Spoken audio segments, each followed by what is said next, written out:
Hey everyone, it's Erin, and I'm so happy to be with you guys again tonight.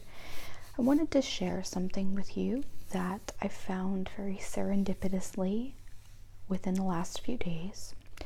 So basically what happened was my parents are downsizing their house, and so I do have some things at their old house, some books and some clothes and just some things that I wasn't necessarily in a rush to get out of there, but they need the space, and they were like, can you take some of your stuff?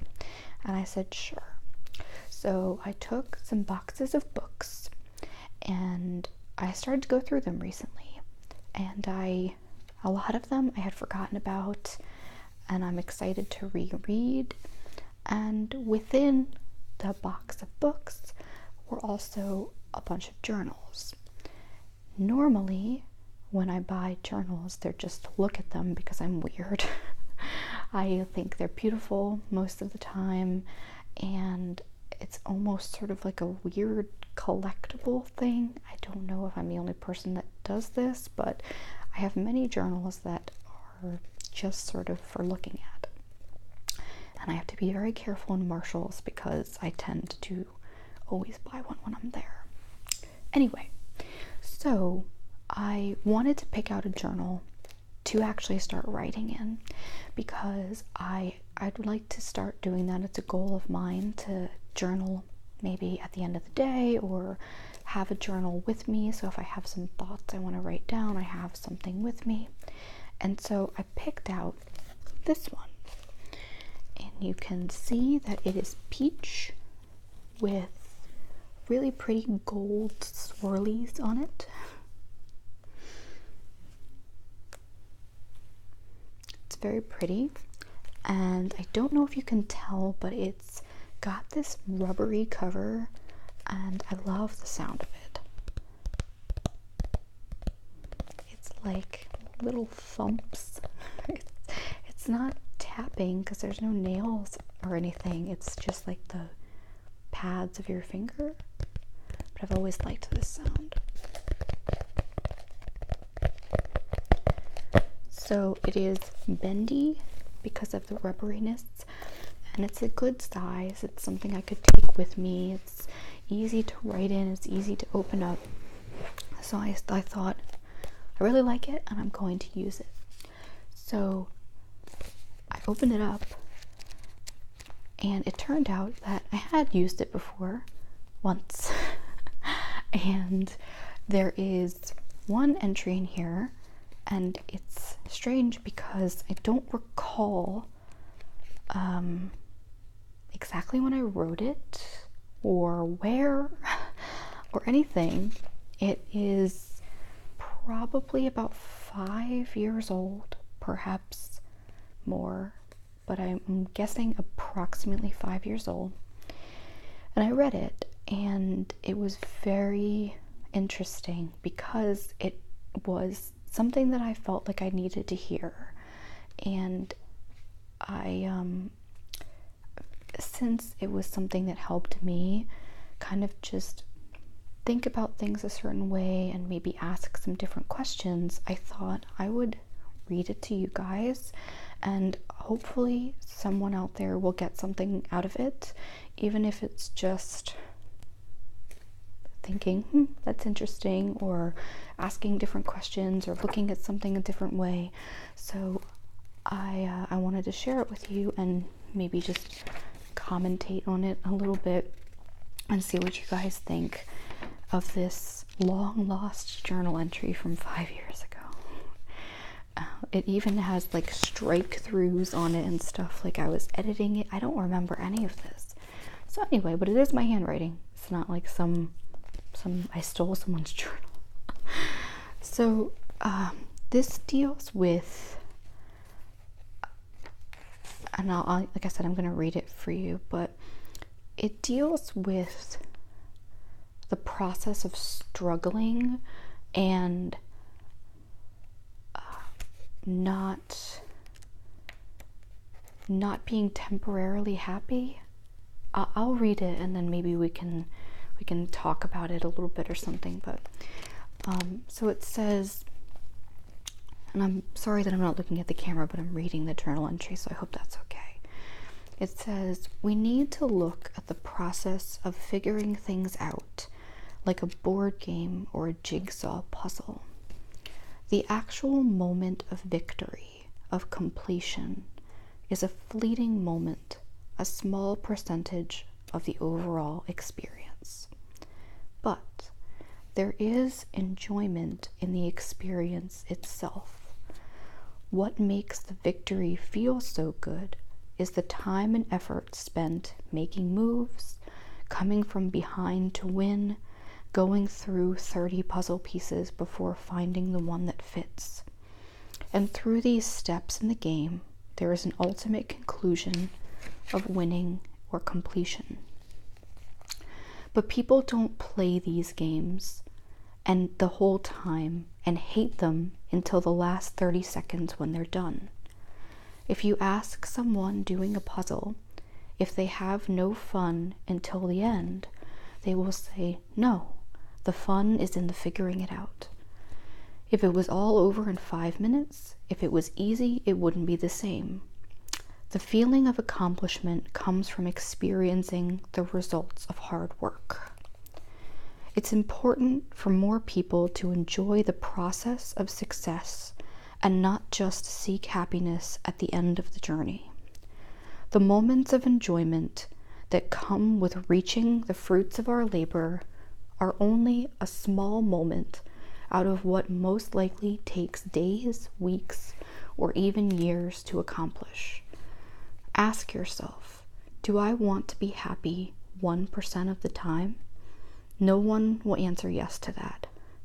But everything we do is a step in a series of moments that lead to an ultimate conclusion. When we truly internalize that concept, we can see that the future is happening in real time. We have the ability to appreciate the benefits of struggle while it's happening.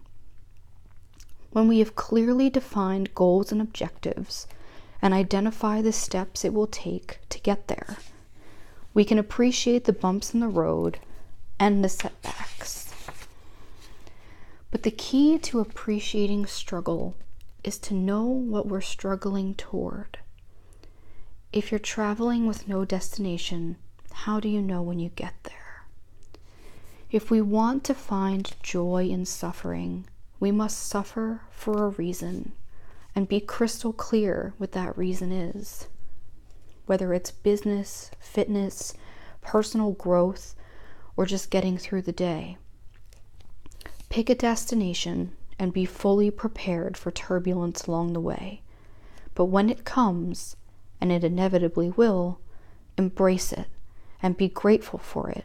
As the saying goes, there's no rainbow without the rain, and there's no celebration of hard work without the hard work part.